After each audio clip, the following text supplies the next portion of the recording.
వీర రాఘవరెడ్డి రెండు తెలుగు రాష్ట్రాల్లో ఫేమస్ అయిన వ్యక్తి. చిలుకూరి రంగరాజన్ పైన దాడి చేసిన తర్వాత వీర రాఘవరెడ్డి అనే పేరు బయటకు వచ్చింది. శ్రీరామ్ సేనను స్థాపించాను, ధర్మాన్ని పాటిస్తాను. రంగరాజన్ పైన దాడికి సంబంధించి ప్రస్తుతం వీర రాఘవరెడ్డి బిగ్ టీవీ స్టూడియోకి అందుబాటులో ఉన్నారు. నమస్తే అండి వీర రాఘవరెడ్డి గారు. అయ్యా నమస్కారం అండి. వీర రాఘవరెడ్డి రెండు తెలుగు రాష్ట్రాల్లో ఫేమస్ అయిన నేమ్ ఇది. ఎందుకు చిలుకూరి రంగరాజన్ పైన దాడికి పాల్పడ్డారనడానికి స్ట్రేట్గా మీరు ఏం సమాధానం చెప్పదలుచుకున్నారు? అయ్యా దాడి అనేది కాదండి, రెండు తెలుగు రాష్ట్రాల్లో కూడా ప్రతి గ్రామంలోనూ అర్చక పురోహిత వ్యవస్థ ఉందండి. ఇప్పుడు మసీదుల్లో కానీ చర్చిల్లో కానీ వారి వారి బోధకులు ఎలా అయితే వారు చక్కగా వారి వారి ప్రార్థనా మందిరాల్లో ఒక సైన్యాన్ని తయారు చేసుకుని ఒక ప్రణాళికతో ముందుకు వెళ్తున్నారండి వారు. ఉదాహరణకు మనం మొన్ననే చూసాం, కాశ్మీర్లో పెహల్గాం దాడిలో 27 మందిని ప్యాంటులు విప్పి మరి అయ్యా వీరు హిందువులా కాదా అని చెప్పి చక్కగా వారు ఒక ప్రణాళికతో షూట్ చేసి చంపేశారండి. అనేక దాడులను ఎదుర్కొంటున్నాం మనం, అవన్నీ చూస్తున్నాం మనం.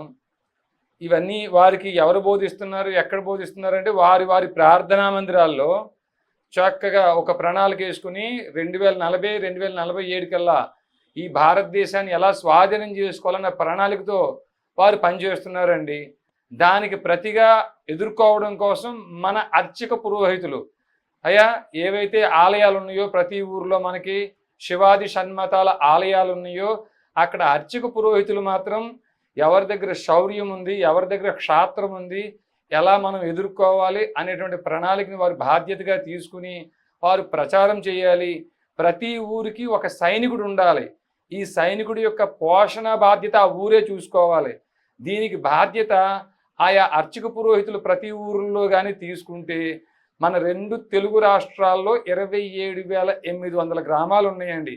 గ్రామానికి ఒక్క క్షత్రియుడు క్షాత్రం కలిగిన వారిని అర్చక పురోహితులు ఎంచుకోగలిగిన 27,000 మంది సైన్యం అయితే మన దేవాలయాలను కాపాడుకోవచ్చు, గోచర భూములు కాపాడుకోవచ్చు, అన్యాక్రాంతమైనటువంటి భూములను కూడా మనం స్వాధీనం చేసుకోవచ్చు అన్న ఉద్దేశంతో అర్చక పురోహితులను కలిసి అయ్యా ఇట్లాంటి దాడి జరుగుతుంది, మన సంస్కృతి పైన మనం నడుము మిగించాలి అని అనేక దేవాలయాలకు వెళ్ళి అర్చక పురోహితులను కలుస్తూ వారికి ఈ విషయాలు చెప్తూ వారి మన్నలను కూడా వారి ఆశీర్వాదాలు కూడా తీసుకుంటూ తిరుగుతున్నామండి.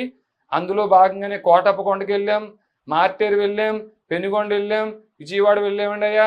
అలా తిరుగుతూ చిలుకూరు కూడా వచ్చాం. అనుకోకుండా రంగరాజన్ గారేమో ఆయన ఉదయం 7:30 కల్లా గుళ్ళో ఉంటారని ఉద్దేశంతో మేము చిలుకూరు టెంపుల్కి వెళ్ళామండి. అక్కడ వారు లేరు. అక్కడి నుంచి ఇంటికి వెళ్ళాము.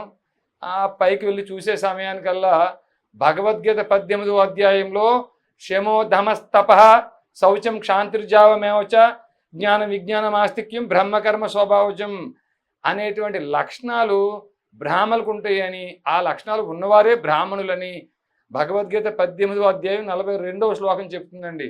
కానీ రంగరాజన్ గారు అంతకు విరుద్ధంగా అయ్యా భగవద్గీత ప్రకారంగా బ్రాహ్మణులు ఏం పని చేయాలో అది మానేసి చెయ్యకూడని సమయంలో, చెయ్యకూడని ప్రదేశంలో, చెయ్యకూడని పని చేస్తూ మా కంట కనిపించేసరికి కొంచెం మాకే బాధ అనిపించిందండి. మా కెమెరాల్లో 5-6 సుమారు 7 సెకండ్ల వరకు ఆ దృశ్యాలు రికార్డ్ అయి ఉన్నాయి.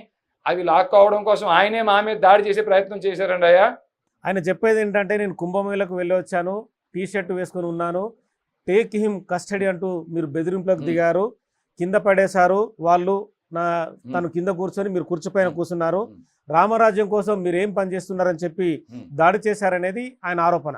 అయ్యా కుంభమేళకు వెళ్ళి రావటం నిజమైన ఆయన చెప్పారు, టీషర్ట్ వేసుకున్నారు. కాకుండా అక్కడ జరిగింది ఏమిటంటే అండి, ఆ టీషర్ట్ కింద ఏమీ లేదండి, పంచి లేదు అక్కడ ఆయనకి. ఆ సమయంలో 2 మహిళలతో ఉన్నాడండి ఆయన. ఆ రూమ్ అంతా కొంచెం అసహ్యమైనటువంటి వస్తువులు, మద్యం వాసన, మద్యం బాటిళ్ళు, గ్లాసులతో సహా ఉందండి. కింద అడుగు పెట్టే స్థితి లేదండి. మీరు మామూలుగా మీరు ఆరోపణలు చేస్తున్నారు, కానీ ఆరోపణలకు ఆయన ఏమంటారంటే, నాకు భుజం పైన నామాలు ఉన్నాయి, నామాల పైన తన్నారు, నెక్స్ట్ చిన్నజీఆర్ స్వామి నా టార్గెట్ అని చెప్పారని చెప్పి తను రంగరాజన్ ఆరోపిస్తున్నాడు. లీగల్గా మీ పైన తను కూడా కేసు వేస్తా అంటున్నాడు. మా మీద ఆల్రెడీ కేసు పెట్టారు, ఇప్పటికే కేసు పెట్టారు. ఆ కేసుని ఎదుర్కోవడానికి మేము సిద్ధంగా ఉన్నామండి. వీలైన త్వరలో ఆ క్రాస్ ఎగ్జామినేషన్ అవి వస్తే అనేక ప్రశ్నలు ఆయన నుంచి కూడా మేము రాబట్టడానికి మేము ఎదురు చూస్తున్నాము. ఇంకా కేసులు పెట్టినా ఎదుర్కొంటామండి. ధర్మస్థాపన జరగటం మా లక్ష్యం అండి, అంతే. అయ్యా, అంటే ధర్మస్థాపనకు సంబంధించి భారతదేశం అనేది విశాలమైనది. మీరేమంటున్నారు? శ్రీరామ్ సేన అనేది స్థాపించి 27,000 గ్రామాలు 2 రాష్ట్రాల్లో ఉన్నాయి, నేనే రామరాజ్యాన్ని స్థాపిస్తా అంటున్నారు. ఆల్రెడీ 2 ప్రభుత్వాలు ఉన్నాయి, ప్రభుత్వాలకు సంబంధించి వ్యవస్థ ఉంది, దేవాదాయ శాఖ ఉంది, వాళ్ళు ఆల్రెడీ చూసుకుంటున్నారు. సపరేటు వ్యవస్థ స్థాపించడంలో వీరరాఘవరెడ్డి ఉద్దేశం ఏంటి? ఈ 2 రాష్ట్రాల్లో ప్రభుత్వాలు తమరు చెప్పినట్టున్నాయి, భారతదేశంలో ప్రభుత్వం కూడా ఉందండి.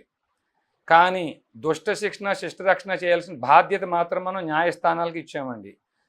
ఎప్పుడైతే ఈ న్యాయమూర్తులు దుష్ట శిక్షణ శిష్ట రక్షణ చెయ్యాలో అలా చేస్తే మనకు వచ్చిన ఇబ్బంది ఏమీ లేదండి. కానీ న్యాయస్థానాల్లో 340 సిఆర్పిసి పాత చట్టం కానివ్వండి, కొత్త చట్టం 379 బిఎన్ఎస్ఎస్లు కానీ ప్రయోగించి దుష్ట శిక్షణ శిష్ట రక్షణ చెయ్యకపోయినా 482 సిఆర్పిసి ఇన్హీరెంట్ పవర్స్ లాంటివి కూడా వాడినప్పుడు కూడా మనకు న్యాయం జరగకపోయినా, అయ్యా ఏ సందర్భంలో ఏ పబ్లిక్ సర్వెంట్స్ అయినా దుష్ట శిక్షణ శిష్ట రక్షణ చేయటంలో డీవియేట్ అయినా వారి మీద 197 సిఆర్పిసి అంటే కొత్త చట్టం 218 బిఎన్ఎస్ఎస్లను ప్రయోగించి వారిని తొలగించి జైలుకు పంపించే బాధ్యత తమరన్న కేంద్ర రాష్ట్ర ప్రభుత్వాల మీద ఉందండి. కానీ అదృష్టమో దురదృష్టమో ఇప్పటి వరకు భారతదేశంలో ఏ కేంద్ర రాష్ట్ర ప్రభుత్వం కూడా తప్పుడు తీర్పులు ఇచ్చిన న్యాయమూర్తులను తొలగించడం కోసం 197 సిఆర్పిసి ప్రయోగించిన దాఖలాలు లేవండి. హైకోర్టు న్యాయమూర్తి కానీ సుప్రీంకోర్టు న్యాయమూర్తి కానీ ఇన్కెపాసిటీ లేదా మిస్బిహేవియర్తో తీర్పులు ఇస్తే ఆ న్యాయమూర్తులను తొలగించమని ఆర్టికల్ 124 సబ్ క్లాస్ 4 చెప్తుంది. ఇప్పుడు దాకా ఏ న్యాయమూర్తి మీద ఏ కేంద్ర రాష్ట్ర ప్రభుత్వము ఈ ఆర్టికల్ ప్రయోగించి తొలగించలేదు. నిన్నగాక మొన్న చూసాం మనం, ఒక ఢిల్లీ హైకోర్టు న్యాయమూర్తి ఇంట్లో కోట్లు కట్ల కాలిపోతుంటే చూసామండి.